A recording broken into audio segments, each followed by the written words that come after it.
Autistic people with low support needs and those who are high masking are sometimes told you don't look autistic. Very many people who watch this channel have been told you don't look autistic in the past. Or a lot of us have had this experience where someone might hear that you're autistic and then maybe say something like, oh, I have a nephew who's really autistic. He does like headbanging and stuff like that. And they'll list the ways in which this nephew is disordered in a way that kind of suggests, oh, you and me both know that you're not autistic like that. Sometimes it can almost be kind of meant as a compliment too, like, oh, you're not that sort of autistic person. We both know that. Most people don't understand that it is possible for autistic people to mask, to cover up their autistic traits, and that includes autistic meltdowns and, for some people, things like headbanging. So the chances are, if you don't know an autistic person that well, or you just don't live with them, you probably won't have seen them having a meltdown. You probably won't have seen them at their most vulnerable, just as they haven't seen you at your most vulnerable, whatever that looks like for you. A lot of autistic people do experience meltdowns. A lot of autistic people who present in all different ways. I did a poll on my community tab, and most people who answered the poll said yes, they did experience meltdowns. Some people weren't sure, and some people only experienced shutdowns, which is kind of like a more internalized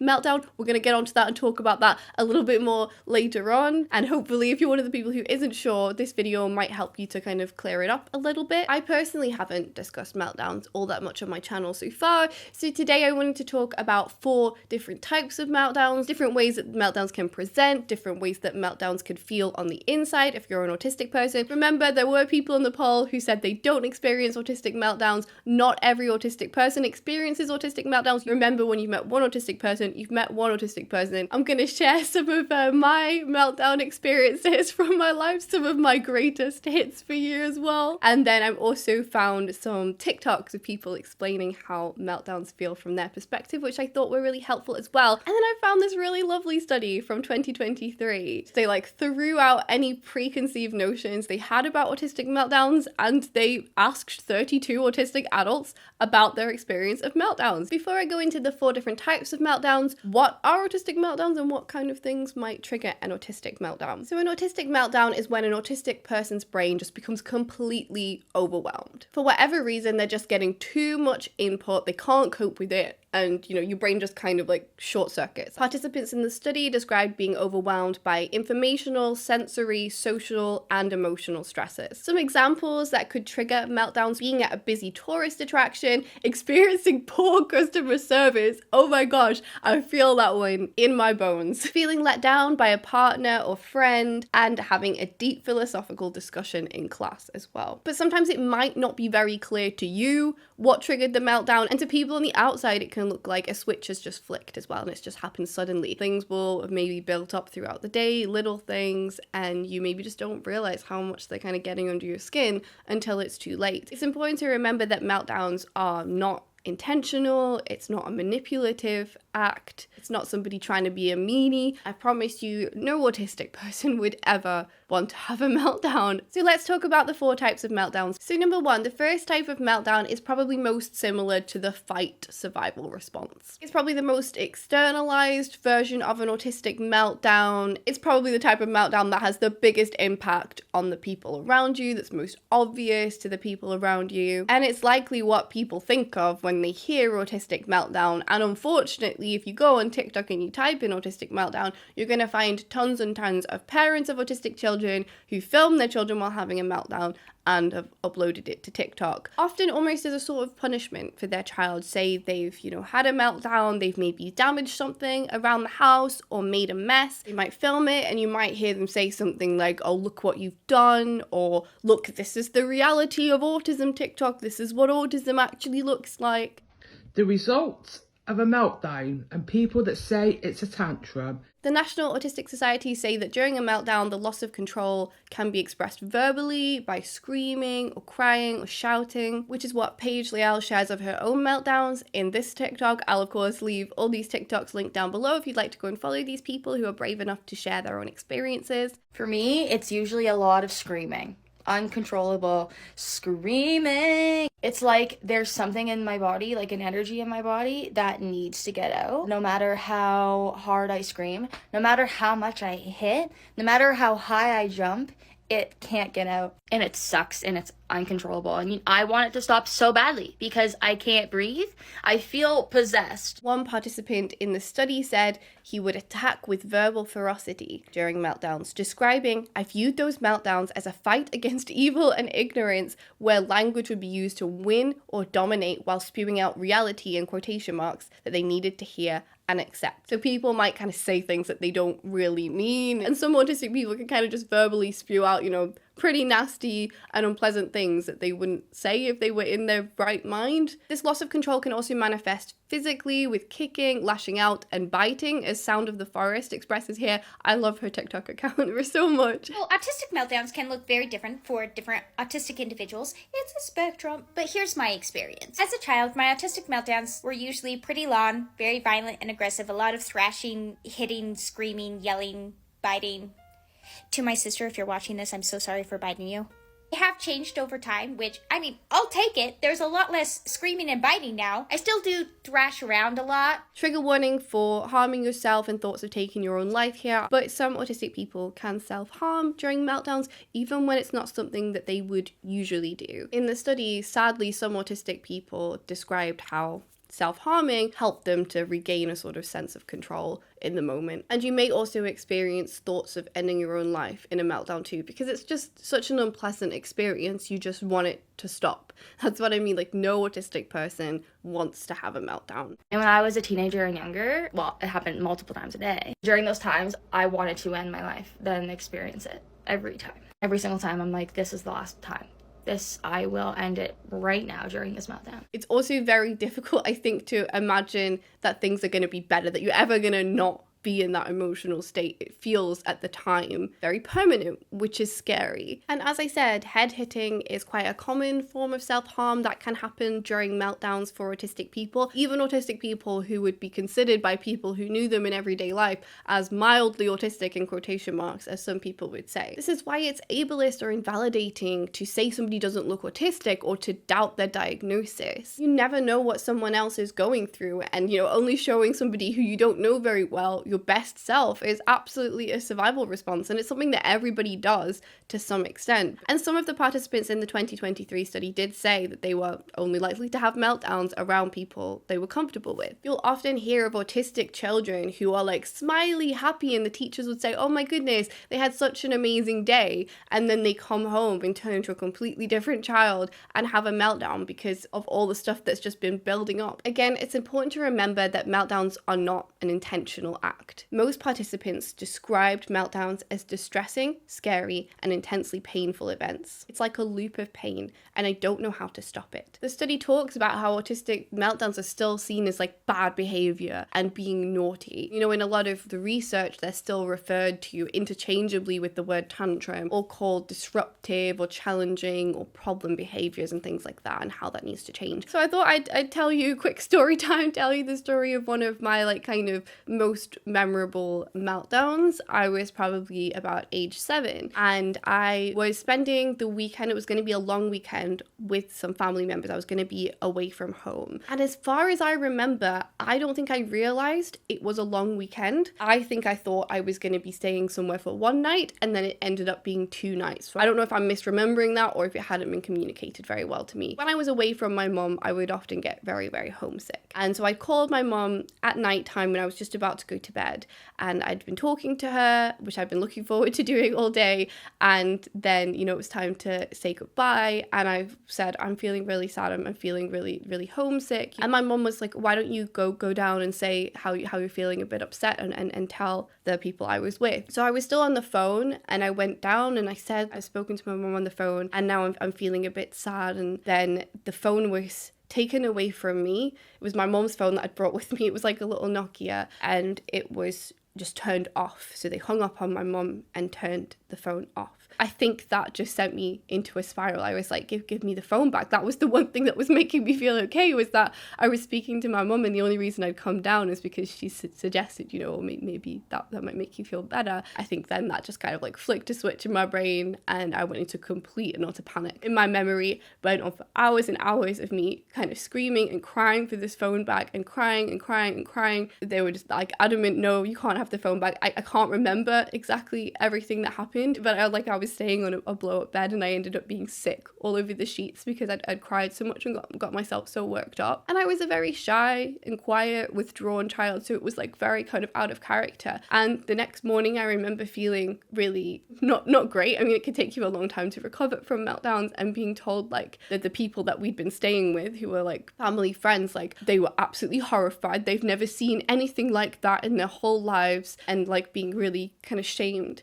for my behavior, which was really, really upsetting at the time. And there were lots of times like that where you were made to feel like a really bad person. And like I always remember the way I was told, you know, like they were horrified. They'd never seen anything like that, because I wanted to be good, you know, I really wanted to be good as a child. So I had to be pushed pretty far to have a meltdown in front of people who weren't my mom, basically. So number 2, if you're an autistic person, your meltdowns might look and might feel more like a panic attack, and they may have been described as such throughout your life as well. Even the meltdown story I just mentioned, you know, there was a hell of a lot of crying and shaking and hyperventilating. That could have also been seen as a panic attack. Also, another example, I was quite good at swimming when I was younger, and I was invited to come along for a kind of swimming audition, I suppose, to see whether or not I could get onto this local swimming team. And I remember beforehand, I wasn't nervous about it at all. And then when I got there, I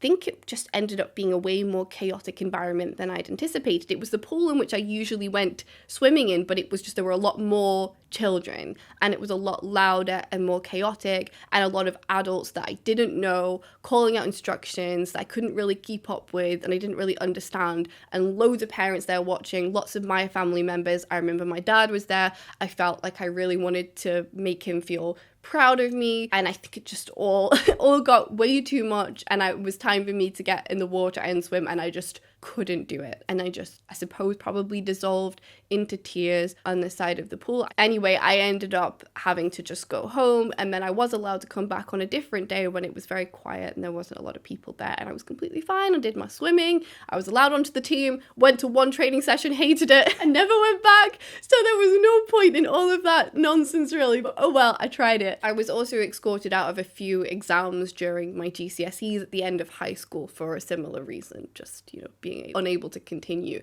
due to pure panic. One time I was taken into a toilet cubicle, I was given a mint, allowed a few minutes to breathe, and then I came back in, and luckily they allowed me a little bit of extra time to make up for it. I'm not sure if they were really supposed to, but they did. I feel like maybe this panic attack sort of meltdown is a bit of a middle ground between this very externalized meltdown that I spoke about at the start, and also a complete internalized meltdown, a shutdown, which we'll talk about a little bit later on, and quite a lot of autistic people do experience. For me, I think this panic attack meltdown most often happens when I'm trying really hard to suppress my emotions, because maybe I am in public, like at that swimming pool with a lot of people around me, and I really don't want it to happen there. But the situation is, you know, just too big and too scary and too overwhelming, and I just can't. And so I kind of shake from the effort of trying to hold it within me, and then it kind of bubbles out and spills over as, you know, tears and hyperventilating anyway. Paisley L also describes crying and hyperventilating a lot during meltdowns. It's sobbing and it's wailing and it's hyperventilating and it's on the floor and it's wet. And She Wears Socks, which is a great username, also shares some similar meltdown experiences, which are quite relatable to me. I have different levels of meltdown.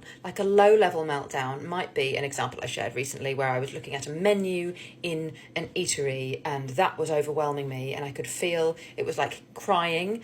I could feel that rising up, and I'm trying to suppress it, and then that would have come out in the form of crying, which would then eventually have led into sobbing, I imagine. But then if I go to the other extreme, I have a phobia of needles. Oh, I'm just noticing, I feel really uncomfortable talking about this. I needed to be held down. I was crying, but I was also screaming. One interesting thing that the study brought up, which is probably quite relevant to lots of different types of meltdowns as well. I mean, all of these categories are not really rigid, and they can be crossover between them, and one type of meltdown can move into a different type of meltdown, and you can experience all the different types of meltdown, you know, as an autistic person, maybe in the same day. you know? But I found this super interesting and validating because this is a feeling that I've tried to express to my family members sometimes, and I feel a bit like, am I being dramatic when I say this? It says, others described feeling paranoid and delusional and are unable to process others' intentions. One participant shared, I will verge on delusion, genuinely believing that the people surrounding me are out to get me if they so much as challenge my behavior. The intensity of the emotion makes it difficult for me to not only control my impulses, but also rationalize people's behavior. Yeah, it's like you go into this other dark universe and everyone is against you and you're just massively on the defensive. I think this is why it can be so difficult to reach people once they're in that meltdown state, and why it's just not really worth trying to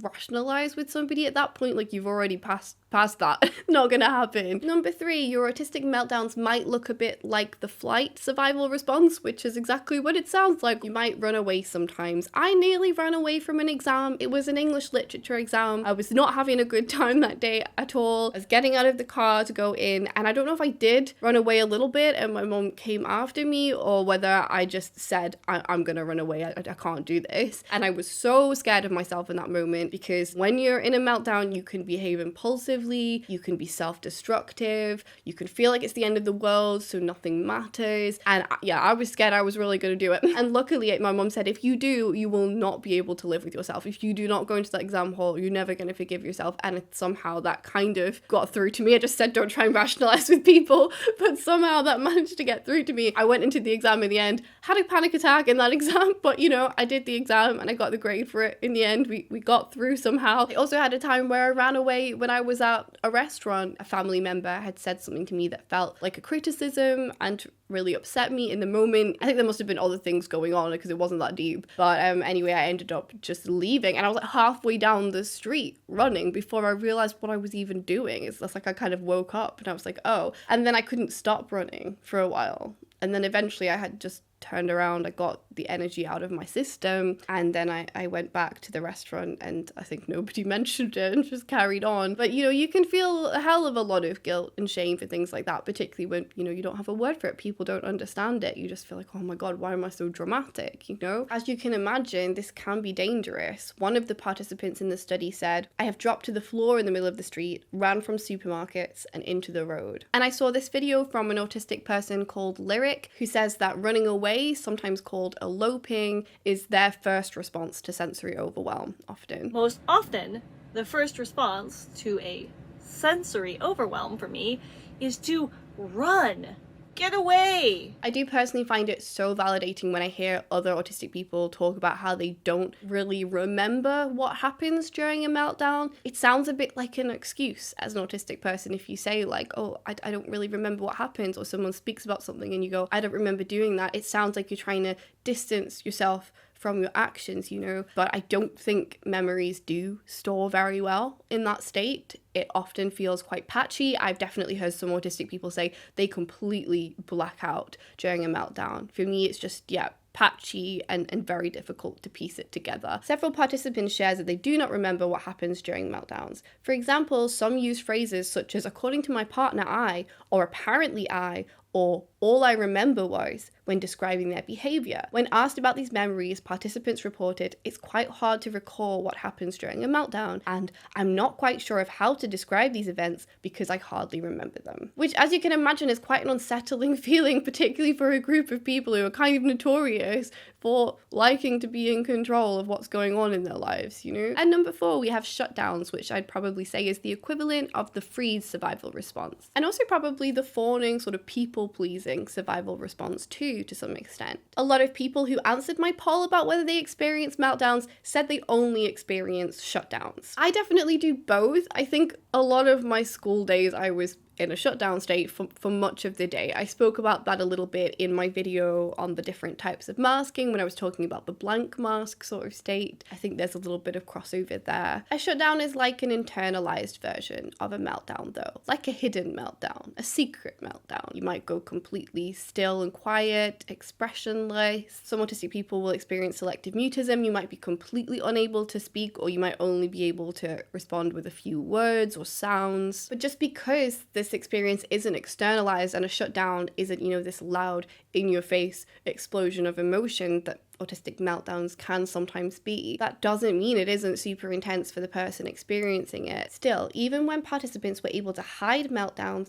and prevent externalized behaviors that might cause harm, they shared that they were not able to eliminate the harm of the internalized experience, only the outward expression of the experience to others. These findings suggest that an individual may experience a meltdown as an internal event that is invisible to the outside observer, which sounds really scary in its own way. I always remember maybe it was my 13th or 14th birthday and I went out to go and do some shopping with my cousins, and I remember just feeling quite a dissociative state that day, and like I didn't really have the energy to talk to people, feeling really, really numb, and I spent a lot of my teens feeling in that sort of state. These days I only really have it if I've had like a really long day and then I'm on public transport and I'm at the end of the day and I'm like, if somebody spoke to me right now, I do not think I would be able to communicate. And if I was, I don't think it would be anything nice. I could grunt at you, maybe. I'm done. Zoe Grace B talks about experiencing a hidden meltdown in this TikTok. Back before I knew that I was autistic and I thought that I was just dealing with a really bad social anxiety disorder, I would often get really exhausted by things and would take a lot of energy out of me. So for example, when I'd been at school all day, I'd come home, I wouldn't talk, and I would literally need like alone time to kind of get back to myself and feel better. It actually was autistic shutdowns, and it's basically a muted response to extreme overload or stress rather than meltdowns. I could probably count on one hand the amount of times that I've actually had a meltdown, and I think it's really important to know the difference between the two, because some people are going to experience one more than the other. And it's one of the things that really confused me when I first started looking into autism, because I felt like I couldn't really fully relate to a lot of the meltdown experiences that people had, and that's because mine are internal. You might have never had meltdowns when you got home from school as an autistic child, even though you really struggled in the school environment. But, maybe that was just, something about your personality, or maybe it was because you didn't feel safe in your home life, or you felt like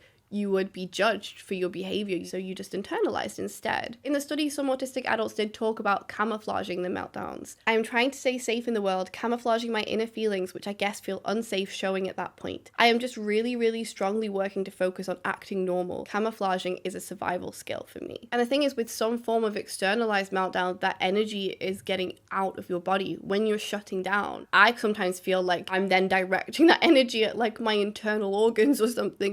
That energy still has to go somewhere, and so it can, as all types of masking can be, and I do have a video about that, it can be detrimental to your mental health as well. So what can be done about meltdowns? Well, I do think to some extent acceptance is really important. They're going to happen. No matter how many tools you have, the meltdowns are still going to happen. You are an autistic person. If you experience meltdowns or shutdowns or both, they are a part of your life. You can't really will them away. Trying to fight against it, I think, just kind of creates more negativity and can lead to, low self-esteem and self-hatred. Once you know you're autistic, you can keep a diary of triggers, and once you work out what your main triggers are, it can be difficult. As I say, sometimes it appears like these things come out of nowhere, but if you do have some idea, you can start to make accommodations for yourself. You might finally give yourself permission to get the noise cancelling headphones. I didn't realize for most of my life that I had sensory issues. I thought I was just a grumpy person who needed to get over it, so I was just angry with myself. I wasn't about to give myself permission to do anything. I wasn't about to accommodate anything about myself. I was like, pull yourself together, the voice inside my head was very harsh. And I think this perspective shift can kind of help you to be more gentle with yourself and to take care of yourself, and then you can hopefully explain to other people in your life, and then they can start to understand you a little bit more, and they can understand how to help you out when you're in these situations when you really do need support. And I'm a very prideful person. I do find that quite difficult to admit sometimes, but I'm starting to slowly get there. Kaylin has a couple of really, really lovely TikToks that you might want to share with family members. Again, I'll leave everything linked down below, but I think it could really maybe help your loved ones to, support you in these difficult moments. She suggests, not trying to teach people emotional regulation in the moment, because they're not going to be able to retain that information. And I think, if someone's already in input and information overload, they're not going to be able to receive that. Any sort of advice, things like that, you're probably just adding fuel to the fire. It's not going to help somebody at that point.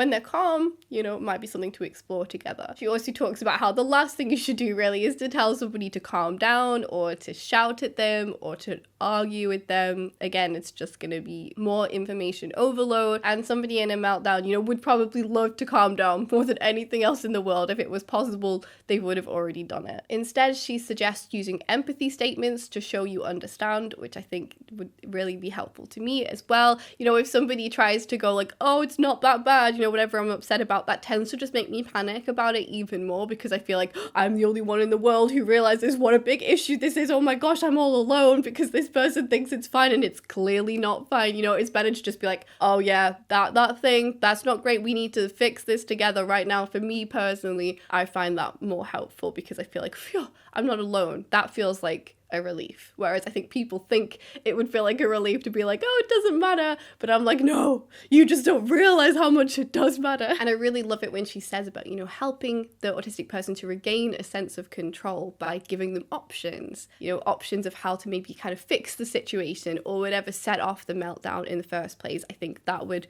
make me feel very, very supported. To restore that sense of control, it can be helpful to offer them 2 to 3 reasonable options. Tell the person what things you're able to do to help them. This can sound like, I can tell you're upset about the change in schedule. I can help you by telling you what's happening next, getting you started on your next task, or by giving you some time to yourself. I also found this really sweet TikTok of advice to do like after a meltdown. Again, I'll link it below. You can maybe save it if you're a TikTok user for, you know, next time you do have a meltdown, it might be nice to watch afterwards. It's just really like calming and nice to listen to. Do you ever just have a meltdown and go, oh, sorry for crying like I did, that was embarrassing? Well, been there. Actually, you'll find all of us have. It's a hard time after the meltdown. My first step is removing all sensory overwhelm and getting into my comfy clothes. No shame, you can tell which clothes are my safe clothes because they're overworn, but you know what? They're there for that reason. Accommodating what you need in that moment is most important. So if you need stims, getting some stims. If you need headphones, getting headphones. My new favorite stand-in for headphones are actually earmuffs because they are way softer and actually do muffle a lot of the noise. I've thought about making myself a little sort of meltdown survival kit or something and putting it near my bed. You know, I don't know, it feels like quite an out of character thing to do, showing myself care and appreciation. I'm like, that's not really something I do. But you know what, maybe I will do it, and maybe I'll show you what I put in there. What would you put in there if you made one? You know, you could have like weighted blankets, I suppose, and fidgets, bath bombs maybe. I think sadly often the best way for me to get over it these days is just to lie in my bed with my eyes closed and wait for the agony to pass. Sometimes tight hugs can be helpful for me, but that's obviously going to be a very personal thing, so don't just go around tight hugging autistic people in meltdowns because that could end pretty badly. I just think I need kindness, even though meltdowns are not a very gentle thing and it can be a bit counterintuitive to respond to the energy in that way. I kind of need people to be gentle with me, need people to be empathetic, because, you know, no matter how a person's expressing those emotions externally, a lot of the time what they're feeling is pure panic and fear. So if you're like giving fight energy back at them, it's kind of just validating, you know, like we talked about how it can be in kind of an almost delusional state. You're just validating, yes,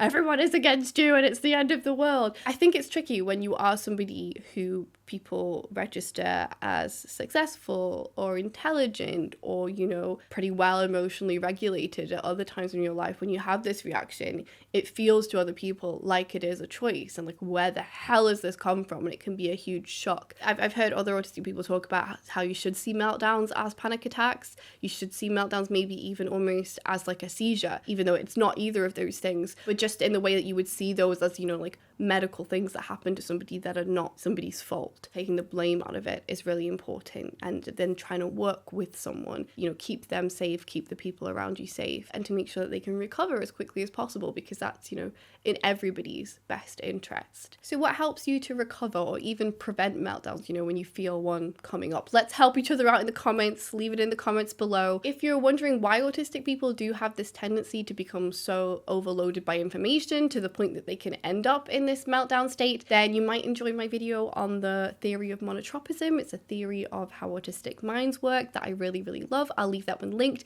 I also made a video last week about whether it's appropriate to diagnose celebrities as autistic, which I think was an interesting discussion. Is it appropriate to diagnose Jojo Siwa as autistic? That's what we were talking about on this channel. If you would like to support me on Patreon and keep these videos coming, I'd be super, super grateful. Even if you join the lowest tier, if you become a social snail, then you can join the Discord server, which is a space where you can chat to a load of other autistic people. And you also get 2 exclusive videos every month. Thank you so much for watching. I hope you enjoyed this video and my stories of my meltdowns. I do have a podcast actually over on my Patreon where I do share a lot kind of more vulnerable stories from my life and my school experience and things like that. I think on Patreon I do feel a little bit braver sometimes because I know it's not going out to so many people. Like obviously on YouTube, you know, not everyone watching is sort of on your side. You get, you know, random people who've just stumbled upon your videos and stuff like that. I feel like that is my special place where I can, you know, bare my soul. If you want more stories from my own personal life, you could always hop on there and check out that content. I will still be oversharing on YouTube, I'm sure, so you don't have to though.